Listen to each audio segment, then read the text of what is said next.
What's going on, everyone? Jeremy here from the Corner. I hope you're having a wonderful day.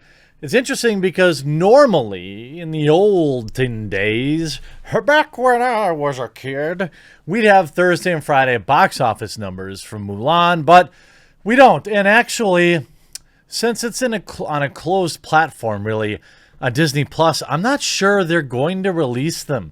Would I be shocked if Mulan sold 300 million copies, 300 million sales, in the opening weekend? No, I wouldn't. That's just how big the Chinese market is. The reviews, as I'll take a look at, are generally negative, but Rotten Tomatoes, of course, is running the most hilarious of damage control. If we look at just some of the articles, by the way, it looks like Mulan will be free in December.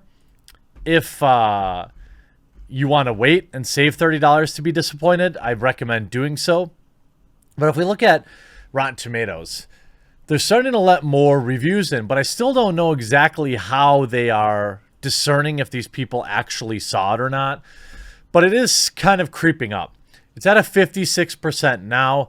The tomato meter is locked at 80%. I have not seen it move, even though the next, I think they let in 3 or 4 more reviews. What I think Rotten Tomatoes does with their reviews is basically they have a pile of reviews. This is just my theory.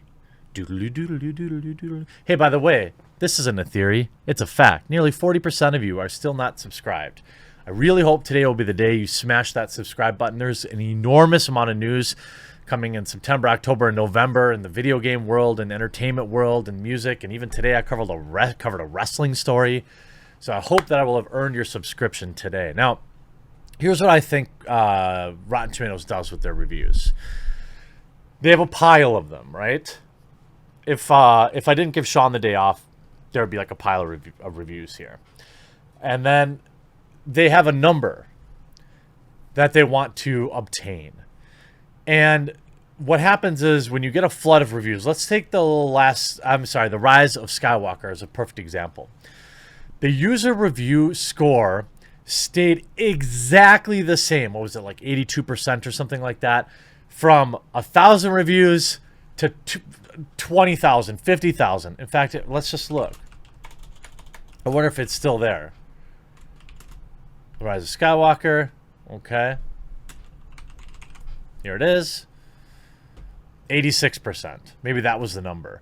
But anyway, it ended up going up to 100,000 reviews, and when it's early, you expect a lot of elasticity in the score because, if you have 10 people, it goes from 100, or 9 reviews are at 100, 0 comes in, and boom, it's already down to 90. You know what I mean? Like, once you have a huge pile of reviews, the number's harder to move. But what I think you get with the Rise of Skywalker, which, by the way, has a 51% from critics, 86% audience score. Now, if we flip back to Mulan, this has been at 80. It dropped from 82 to 80, and it's stuck there. But only 2,800 reviews? That seems really light. And it's basically been steadily going up. But what the real rating is, see, it's tricky marketing wonk that Rotten Tomatoes uses. The real critic score, okay, for Mulan is a 7 out of 10. That's what the average rating is. But what the 80% they show you is they say 80% of the reviews were above average. So 80% of the total reviews were higher than a 5, right? With the critic score, same audience score, same thing. Average rating a 3. A 3. But the way they hide that is they say, oh, well, 56% of the scores were over a 5, so we're going to say it's a 56%. But if you actually look at, top critics versus all critics, here it drops down to 73, even lower. And what's interesting is a 7.05 average score, right? If we look at top critics, it's actually slightly higher, but the tomato meter runs down to 73. I wonder why. I wonder if those shill reviewers might be a part of that. And if you look at the audience reviews, I talked about it before, so many like just ridiculous over-the-top positive reviews.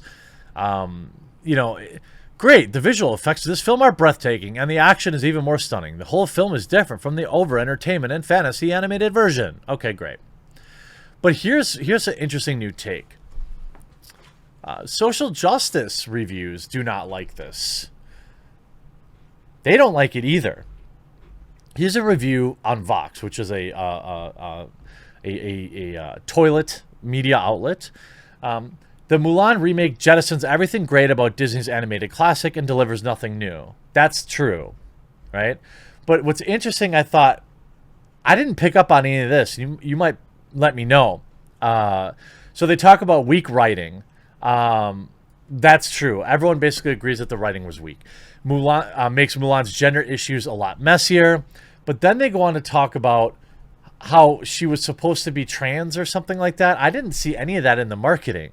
You see, in this film, regardless of how you read Mulan's gender, the story fails to present this giant conflict in the way that feels compelling. Mulan's guilt over hiding her cis identity is what drives her big emotional shift. Only we don't really see or feel Mulan's internal conflict, apart from a couple of repeated references to her failure to embody truth. What we see on screen far more often than Mulan feeling guilty for deceiving everyone is Mulan being preoccupied with successfully passing as a man. A classic trans mentality that invites us to empathize with her as a potentially trans character. What? First of all, my friends, that isn't going to fly in China. I'm just saying.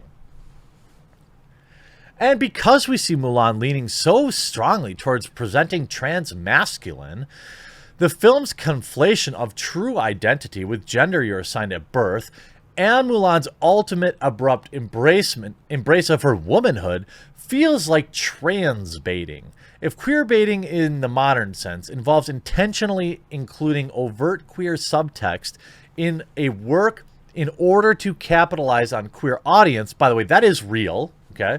But I never saw that. I never saw that in Mulan. I mean, what a weird critique of Mulan.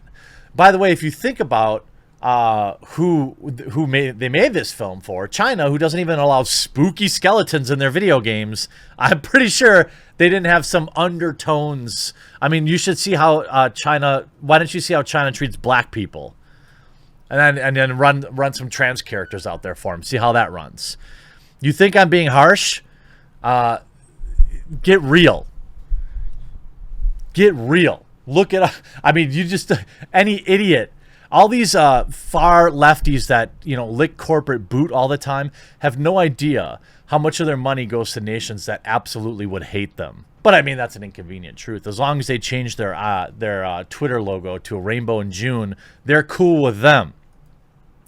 Then you see Disney's live-action Mulan copies Star Wars and Marvel in the worst way. The new film follows the recent Disney model of emphasizing spectacle over character development with its blockbusters. With the new take on Mulan, Disney got a chance to breathe life into the legendary female warrior, a fixture of centuries-old Chinese storytelling, with a gritty retelling of the picture-perfect cast of actors. So it's ironic that the animated version that debuted more than 20 years ago still shows more vim, vigor, and character growth than the live-action, big-budget take streaming Disney Plus now. To be clear, I'm not a standard-bearer for the 98 animated classic, but that version of Mulan took the time to get into the main character's head, bringing us along with her on her journey as she worked to become a worthy soldier while struggling to balance her dual identities. The new Mulan hits many of these same beats, but without any emotional resonance.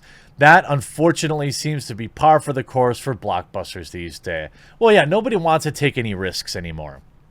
That's the whole reason you see non-stop remake after remake after remake after remake. The sacrifice of character work in Mulan, however, is a far heavier blow because this isn't the start of a franchise with multiple films. Steve Rogers and Tony Stark had the luxury of several sequels to evolve and grow. Mulan had this just one shot. The shallow portrayal is especially a shame because the director, Nicky Caro, set everything up and an intriguing dynamic between Mulan and Li Gong's mesmerizing Zhang Zhang, who actually does get some development. That my colleagues said one of the most striking attributes, but Caro didn't give that evolving relationship time to breathe. The film speeds through what should have been many of Mulan's biggest emotional moments. There's no struggle to become a warrior. She's already supernaturally gifted from the opening minutes of the film. Well, yeah, because, I mean, women empowerment, right? Women are just as strong as men, except they need magical powers to fight on the same battlefield as them. That's what Disney's actually saying here. That's the, what is it, the bigotry of low expectations, or the something like you get that, right, feminists who think this is stunning and brave? Within 5 minutes of this movie, Disney admits that women couldn't possibly stand on the same battlefield as men without super magical powers. Take that, and I hope you feel good about giving them $30 for seeing this film. Hope you enjoyed this video. We'll talk to you again real soon.